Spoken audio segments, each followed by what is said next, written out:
நாம் சில நேரம் கர்த்தருடைய வார்த்தை நமக்கு கிடைச்சுன்னா ரொம்ப எல்லை மீறி போயிடுவோம்.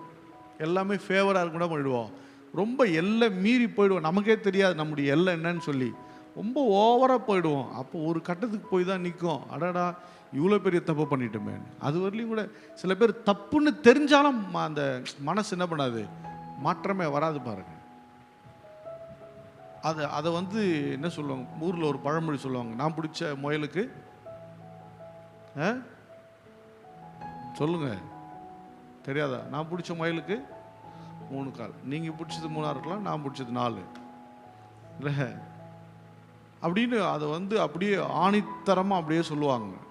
இப்படி தான் உண்மையாக தெரியும், அவங்களுக்கு தவறுன்னு தெரியும், மிஸ் பண்ணிட்டோன்னு தெரியும். அதில் அந்த வீட்டில் இருக்க பெண்கள் சில பேர் பயங்கர திறமைசாலிங்க. அதனால தான் இப்படி பண்ணிட்டேன், இதனால தான் அப்படி பண்ணிட்டேன், அதனால தான் அப்படி ஆயிடுச்சு, அதை போஸ்ட் பண்ணுறதுல பயங்கரம். அப்படின்லாம் யோசிக்காதீங்க, தப்பே இல்லை, விட்டு கொடுத்துருவோமேன்ற. அல்லேலூயா. இதை போல தான் கர்த்தர் சில நேரங்களில் சொல்லுவார், தப்புன்னா சரண்டர் ஆகிடுவோங்கிறேன், பிரச்சனை முடிஞ்சிருச்சுங்கிறேன். அல்லேலூயா. முடிஞ்சிடும், அது பிரச்சனை, அது சால்வ் ஆகிடும். ஆனால் அதை பிடிச்சி நம்ம அப்படியே வெறப்பாக நிற்கும்போது பிரச்சனைகள் மாறுகிறது இல்லை. அல்லேலூயா. பிரச்சனை மாறாதுங்க, நாம மாறினா பிரச்சனை மாறிடுங்க.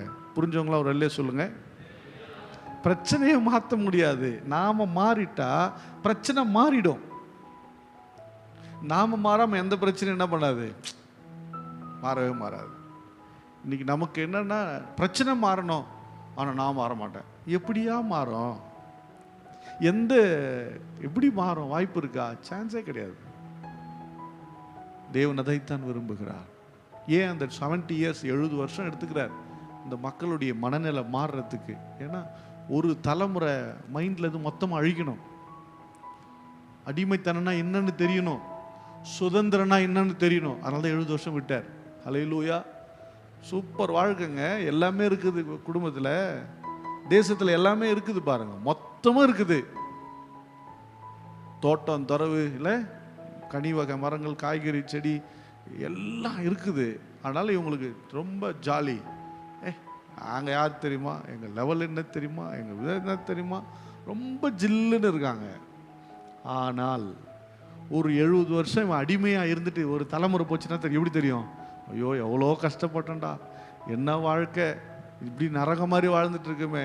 ஆனால் அதை விட்டுட்டு மறுபடியும் தேவன் தேசத்தை கொடுத்து ஆசீர்வதிக்கும் போது, அப்பா இந்த தேசத்தை நான் நல்லபடியாக வாழணும், இதை பத்திரமா பாதுகாத்துக்கணும், இதில் நான் உறுதியாக நிற்கணும்னு தோணும்ல, அதுக்காக தான் விடுறார், வேற எதுக்காகவும் கிடையாது. தேவன் உங்களுக்கு கொடுத்த மேன்மை பெருசுங்க. சொல்லுங்க, பக்கத்துல பார்த்து சொல்லுங்க, தேவன் உங்களுக்கு கொடுத்த மேன்மை பெரியது. Don't miss it. அதை மிஸ் பண்ணிடாத, அதை இழந்துடாத, அதை விட்டுறாத. அல்லேலூயா. கர்த்தர் கொடுத்த மேன்மை ரொம்ப பெருசுங்க. நம்ம நாட்டில் எவ்வளோ, நம்ம தமிழ்நாட்டில் எவ்வளவோ நல்லா இருக்குங்க.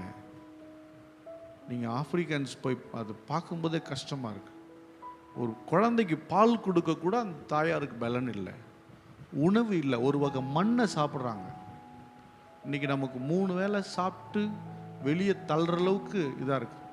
நாம் வாழ்கிற தேவன் கொடுத்த வாழ்க்கை மேன்மையானது. அல்லேலூயா. இந்த எல்லைக்குள்ளே தான் பேசிக்க முடியும் நம்ம. இதெல்லாம் வேறொரு ப்ராப்ளம் நமக்கு வராமல் இருக்கணும்னா நம்ம கர்த்தரை பிடிச்சி வாழணும். அல்லேலூயா. விசுவாசமாக வாழணும், புரிந்து ஜெபித்து வாழணும்.